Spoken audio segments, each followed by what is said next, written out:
The city had always been my escape. The constant hum of traffic, the people rushing by, the bright lights of the streets at night, all of it drowned out the quiet voices in my head. For years, I lived in a bubble where everything felt like it was just manageable. But inside, I knew it wasn't. At 40 years old, I realized I wasn't the man I thought I'd become. I wasn't proud of who I was. I was bitter, I was angry. And I was tired of carrying the weight of grudges I never knew how to let go of. It started with my parents, two people I had grown up with but never really knew. They had shaped me, sure, but in all the wrong ways. My father, he was never there. Not emotionally, not physically. He was a man of few words, a man who would show his love in the form of silence and distant stares. I'd wait for him to say something kind, something reassuring, but it never came. And my mother, well, she was the storm. She loved me, yes. But her love was unpredictable, chaotic. One minute, she'd hug me tightly, telling me I was everything to her, and the next, she would snap.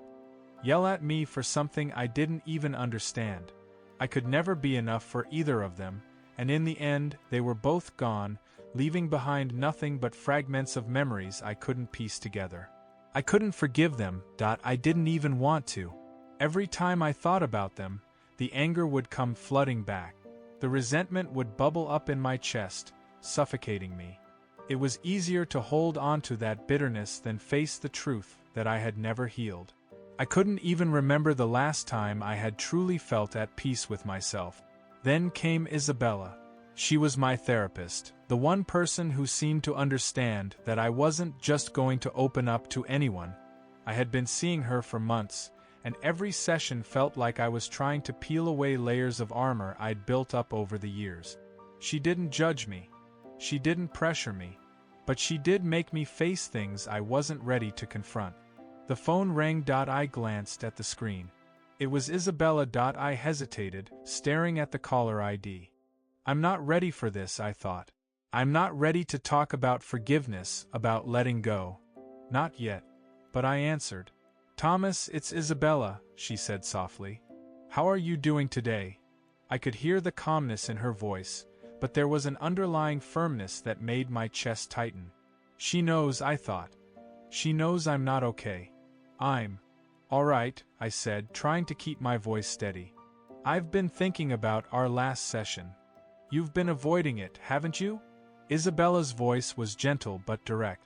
It was like she could see through all my defenses. I didn't know if I hated or appreciated that about her. I don't know if I'm ready, I admitted, leaning back in my chair. I could feel the weight of my own words as I spoke them. I don't think I can forgive them, Isabella. I don't even know how to start. You're not doing this for them, Thomas. You're doing this for yourself, she replied, her voice soft but insistent. I know it feels impossible, but forgiveness doesn't mean excusing what happened. It means freeing yourself from the anger that's holding you back. I felt a lump form in my throat. My mind raced, my thoughts colliding with each other in a storm of confusion. I wasn't sure if I could do this. How could I forgive people who had hurt me so deeply? How could I just let it go? I don't think I can, I whispered, feeling vulnerable in a way I hadn't felt in years. Isabella was quiet for a moment. That's okay. You don't have to forgive them right away. But you need to start somewhere, Thomas. You need to start by acknowledging the pain. Let it out. Let yourself feel it, and then we'll take it one step at a time. I took a deep breath, letting her words settle inside me. For the first time in a long time, I felt a tiny glimmer of something else, something I hadn't felt in years. Maybe this was the beginning of something different. Maybe it was time to face it. I'll try, I said finally, my voice shaky. I'll try to let it out. Isabella's voice was warm, almost reassuring. Good. And remember, you're not alone in this. We'll take it one step at a time, together. I hung up the phone and sat there in the silence of my apartment, the weight of her words pressing down on me. I didn't know how I was going to do it, but one thing was clear. I had to try. I couldn't keep running from the past. Not anymore. The next few weeks dragged on, each day blurring into the next. I kept my promise to Isabella. I thought about the past more than I ever had before, trying to make sense of all the years of pain, of anger that I'd buried so deep I hadn't realized it was still there, festering. It wasn't easy. Some days I felt like I was walking through mud, every step forward felt heavier than the last. I kept telling myself that it was just a matter of time, that I could go on with life the way I always had. But the truth was, I wasn't fooling anyone, not even myself. The past had me in a chokehold. The anger I had never dealt with had become a part of me, woven into the fabric of who I was. It was in my thoughts, my actions, the way I interacted with people. I wasn't living, I was surviving. One evening, after another long day at work, I sat down at my desk. The lights of the city shone brightly through my window, but it was as if I couldn't see them. My thoughts were too loud. I pulled out my phone and stared at the screen, my fingers hovering over Isabella's name. I knew what she would say. She'd want me to keep moving forward, to keep confronting the things that haunted me. But I wasn't sure I could do it anymore. It wasn't just the anger toward my parents that weighed me down. It was everything. I realized that it wasn't just about them anymore. It was about the life I had built around the hurt they'd left behind. I had constructed walls around myself, convincing myself that I didn't need anyone, that I was fine on my own. But the truth was, I wasn't fine. I wasn't fine at all. I hesitated for a moment, and then I dialed her number. "Hello, Thomas." Isabella's voice was calm, soothing as always. "I need to talk," I said, my voice tight. It felt strange to be this open, but I couldn't keep it in anymore. "I'm here," she replied. "What's on your mind?" I exhaled slowly, trying to find the right words. "I've been trying, Isabella. I've been thinking about the past, about everything, but I can't shake this feeling. Like I'm carrying it all on my own. Like I've been doing this alone for so long that I don't know how to let anyone in anymore." There was a pause on the other end. "You've been carrying it alone for a long time, haven't you?" she said gently. "That's part of why it feels so heavy." I swallowed hard, feeling a lump rise in my throat.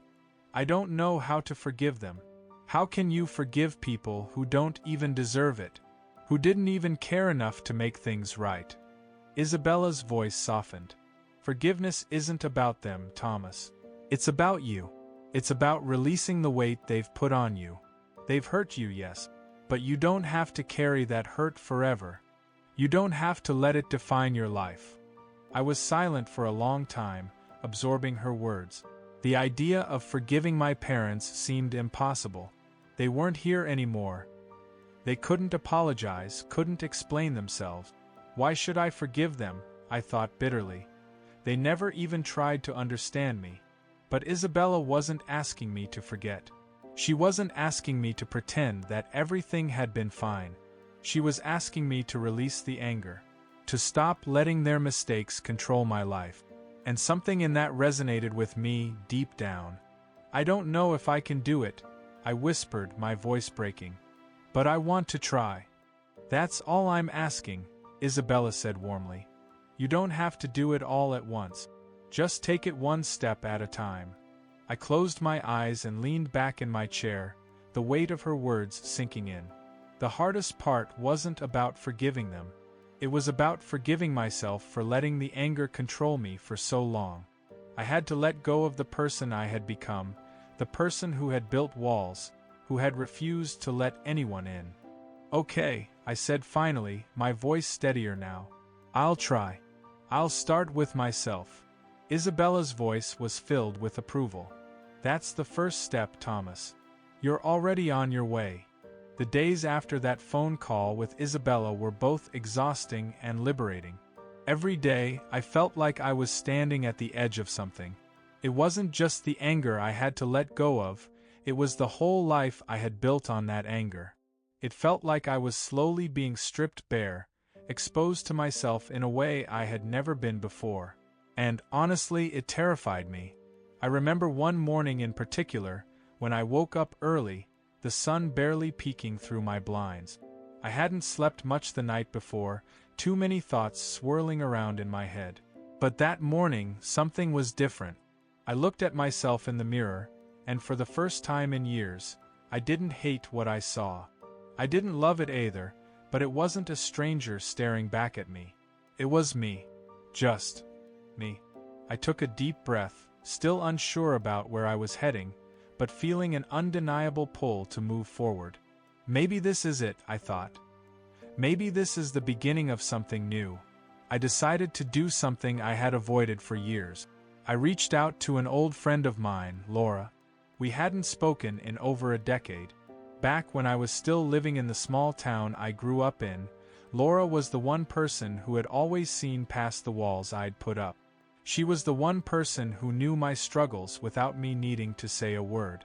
But when my parents' marriage fell apart and I moved away, I shut everyone out, Laura included. It was easier that way. But now, something inside me told me I needed to make that first step. Maybe by reconnecting with someone from my past, I could start to rebuild some of the bridges I had burned. When I dialed her number, my heart raced. The phone rang for what felt like an eternity before she picked up. Hello? Her voice sounded different, older, but still familiar. There was a softness to it that made me feel like I was standing in front of an old friend. Hey Laura, I said, my voice uncertain. It's Thomas. I know it's been a long time, but I wanted to reach out. There was a pause on the other end, and for a moment I thought maybe she wouldn't remember me, or maybe she wouldn't want to talk. But then she spoke. Thomas? Wow. It's really been a while. I can't believe you're calling. How are you? I hesitated. The truth was, I didn't know how to answer that. I wasn't sure if I was okay yet, but I wasn't as broken as I used to be. I'm getting there, I said slowly. I've been working on some things. It's been tough, but I think I'm finally starting to make sense of it all. I'm glad to hear that, Laura said warmly. You've always been someone who kept things close to the chest. I think you've got a lot of strength, Thomas. It's good to hear you're starting to heal. Her words hit me harder than I expected. Strength. I hadn't heard that in years. I never thought of myself that way, I thought. But maybe she was right. Maybe I did have the strength to face this, to face my past, even if it meant confronting the parts of myself I'd hidden away. I've been thinking about a lot of things, I continued. About my family, about the past, and I realized, I don't want to live like this anymore. I don't want to be angry, but I don't know how to let it go. I don't even know where to start. There was a long pause, and for a moment I thought maybe I had shared too much. But Laura's next words were exactly what I needed to hear. Letting go is hard, Thomas. I won't pretend it's easy. But you don't have to do it alone. You've got people who care about you. You've always had people who cared about you, even when you didn't let them in. Her words were simple, but they hit me in a way I hadn't expected. I had spent so many years pushing people away, convinced that I could handle everything on my own. But the truth was, I wasn't alone. And maybe that was the first thing I needed to accept. You're right, I said, feeling a lump in my throat. I've been running for so long. Maybe it's time to stop. It is, she said softly. And I'm here, Thomas. Always have been. I ended the call feeling lighter than I had in years. Laura didn't have the answers for me. She didn't offer some miracle fix to make everything okay. But she reminded me that I wasn't as alone as I thought. And that realization, that I had people who cared about me, was like a breath of fresh air. The days after reconnecting with Laura were strange, almost surreal. I felt like I was walking through a fog, still unsure of what the future held but somehow more willing to face it. Each day was like an experiment, an exploration into how I could change, how I could start forgiving and, more importantly, start healing. I had to be honest with myself. Letting go wasn't as simple as I had hoped. Every time I thought I was making progress, old memories would surface, ones I had buried deep. There were days when I felt like I was slipping back into the old me, the angry, resentful Thomas who shut everyone out. I didn't want to be that person, but there were moments when I didn't know who else I could be. One evening, I decided to do something I had been avoiding for weeks. I sat down and began writing. Not just the things I had been telling myself to write about, but everything, the anger, the sadness, the regrets I hadn't allowed myself to feel. It wasn't easy. In fact, it was agonizing. But with each word, I felt a little lighter, a little freer. I hated you for making me feel like I wasn't enough. I hated you for abandoning me when I needed you most. I hated you for never teaching me how to be strong, how to be a man. But as I wrote, something unexpected happened. The anger, as sharp and painful as it was, started to dull.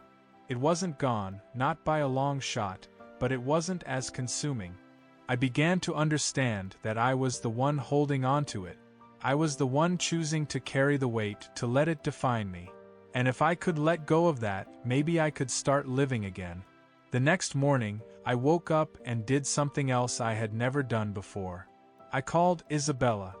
I did it, I said, my voice a little uncertain. I wrote everything down. All the things I've been carrying with me. There was a pause on the other end of the line before she spoke. That's great, Thomas.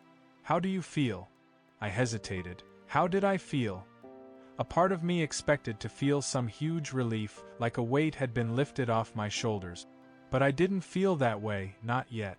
It was more like I had taken the first step down a long road. It wasn't an instant fix. I feel different, I said carefully. I'm not sure what it means yet, but I think it's the start of something. Isabella's voice softened. It is. Writing things down is a powerful tool. But remember, Thomas, it's not about what you've written. It's about what you're ready to do next. It's time to face the part of you that has been holding on to this anger for so long. And it's time to let it go. I nodded, even though she couldn't see me. I knew what she meant. I had been carrying this anger like a shield, protecting myself from the world. But now, I had to take the shield down and trust that the world wouldn't break me. Trust that I wouldn't break. The next few days were the hardest yet. I still struggled with the emotions I had kept buried for so long, but this time, I didn't avoid them. I sat with them. I let myself feel them, even when it was uncomfortable. It was like peeling off layers of armor, one piece at a time, until I was standing there raw, exposed, and vulnerable. But also free. One afternoon, Isabella called again. This time, her voice was different. There was a calm certainty to it, something I hadn't heard before. Thomas, I think you're ready, she said. Ready for what? I asked, not sure what she meant. Ready to forgive. I felt my heart race at the thought. Forgiveness. The word still felt foreign to me. But as I sat there, reflecting on everything I had done so far, writing, feeling, accepting, I realized something. I had to forgive. Not for them, but for me. Not because they deserved it, but because I deserved peace. I don't know if I can do it all at once, I admitted. But I want to try. I don't want to carry this with me anymore. Good, she said, her voice filled with pride. Take it slow. But remember, forgiveness doesn't mean forgetting. It just means you're no longer letting them control your life. You're giving yourself permission to move forward. I sat there for a long time after we hung up, my thoughts racing. I had spent so many years refusing to forgive. But now, for the first time, I understood that forgiveness wasn't a gift I was giving them, it was a gift I was giving myself. I wasn't excusing their actions. I wasn't pretending that everything was okay. But I was choosing to let go of the anger that had consumed me for so long. The weeks that followed felt like a constant balancing act. There were moments when I felt like I was on the verge of something huge, and others when I wanted to crawl back into the safe, dark corner I'd been hiding in for years. But through all the ups and downs, something had shifted. I no longer saw myself as a victim of my past. I was learning to view myself as someone who had the power to change, to choose a different path.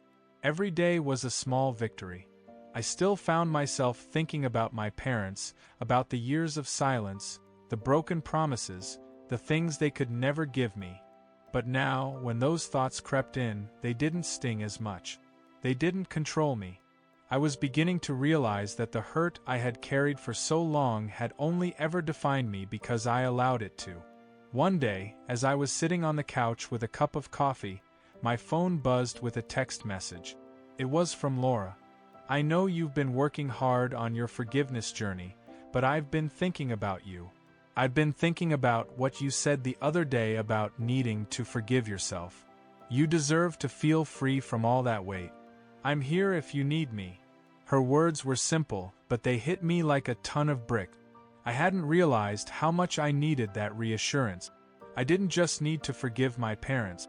I needed to forgive myself for all the years I spent angry, for all the moments I missed because I was too caught up in the past.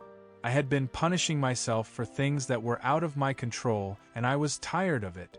I sat there for a long time, reflecting on Laura's message. And that's when I realized something. Forgiveness wasn't a one-time thing.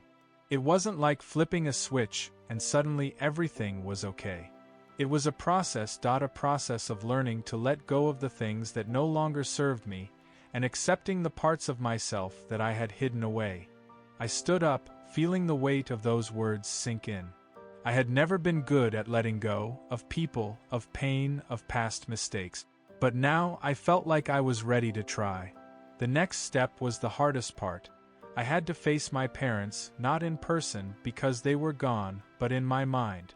I had to sit with the memories of them, the good, the bad, and everything in between, and tell them what I had never been able to say. It took days before I could bring myself to do it.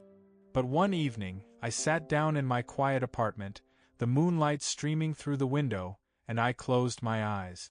For the first time, I allowed myself to feel everything, the pain, the anger, the disappointment. And then I spoke. "I forgive you," I whispered, the words barely audible at first. "I forgive you for all the things you couldn't give me, for all the ways you failed me, for the things you did and the things you didn't do. But most of all, I forgive you for leaving me with this weight, this anger, this emptiness." It wasn't easy. In fact. It felt like I was tearing open old wounds, exposing parts of myself I wasn't ready to show.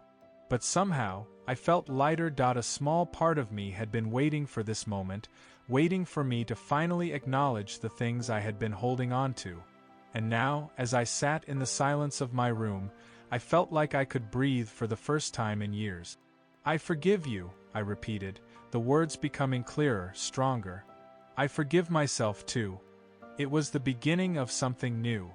A new chapter in my life where I wasn't defined by the past, where I wasn't held captive by my memories. I knew that the road ahead wouldn't be easy. There would be days when I'd feel lost, when I'd question whether I had made the right decision. But for the first time, I felt like I was finally on the right path. That night, I slept deeply for the first time in ages. I wasn't completely free from the past. No one ever truly is. But I had taken a huge step forward. And that was enough for now. In the weeks that followed, I began to notice small changes in myself. The way I woke up in the morning felt different. The way I interacted with people was different. Even the way I walked down the street seemed different, lighter, somehow. The burden I had carried for so long, the weight of my past, had started to lift. It wasn't gone, not completely. But it didn't define me anymore. I kept up with my sessions with Isabella. Each one was a reminder that healing wasn't a destination, it was a journey. There were times when I felt like I was slipping, like I was about to fall back into old habits, but I didn't. I couldn't. Not after everything I had gone through to get here. The hardest part wasn't forgiving my parents. It wasn't even confronting my own anger. The hardest part was learning to trust myself again. Learning to believe that I was worthy of happiness, that I deserved peace. For years, I had allowed my mistakes, my failures, and my hurt to dictate who I was. I had believed that I wasn't good enough, that I was always going to be the person who was hurt, the person who was broken. But now, for the first time in my life, I felt like I was whole. I felt like I could take on whatever came next, not because I was invincible, but because I was no longer afraid of what I had been through. The past had shaped me, yes, but it no longer had control over me. One afternoon, as I was walking through the park, I saw someone sitting alone on a bench, staring into the distance. It was an older man, his face weathered with time and experience. He looked like someone who had seen a lot, like someone who had carried the weight of his own past for years. Something in his eyes reminded me of myself, distant, as if he was lost in his own thoughts. I sat down next to him without really thinking about it. He glanced at me and I nodded in greeting. "It's a beautiful day," I said, the words coming out of my mouth more easily than I expected. He smiled softly, a kind smile, and nodded. "It is indeed." For a few moments we sat in silence. And then, without warning, he spoke. "You know," he said, his voice gravelly, "I've been carrying a lot of weight with me for years. Things I've done, things that were done to me. I've always thought I could just bury it and move on, but it never works, does it?" I looked at him, sensing that he was speaking from a place of experience, of deep understanding. "No," I said quietly. "It doesn't. I tried for years to bury everything. But eventually, it catches up with you."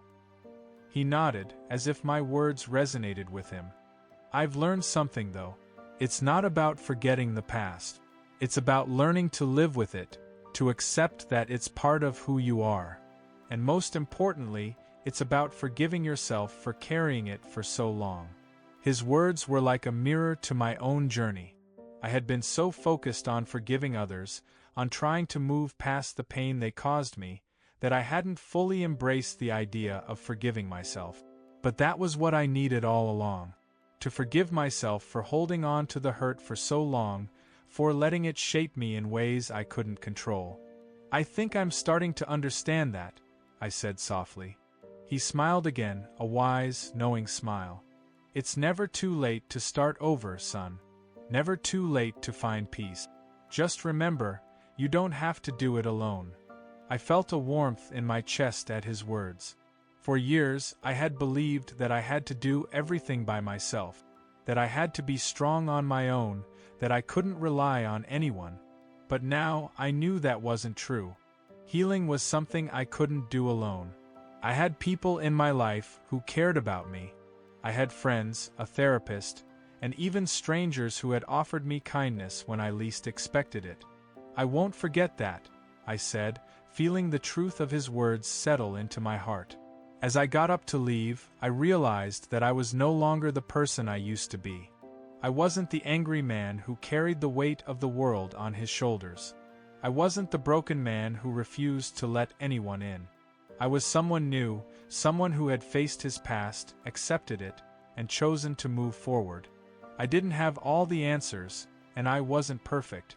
But I knew that I was finally living my life on my terms, free from the chains that had held me captive for so long. When I walked back home that evening, I felt like I was walking into a new chapter. A chapter where I could be the person I had always wanted to be, not defined by my past, but empowered by it. I was no longer running from the pain. I was embracing it, learning from it, and, most importantly, letting it go. It was the beginning of my new life.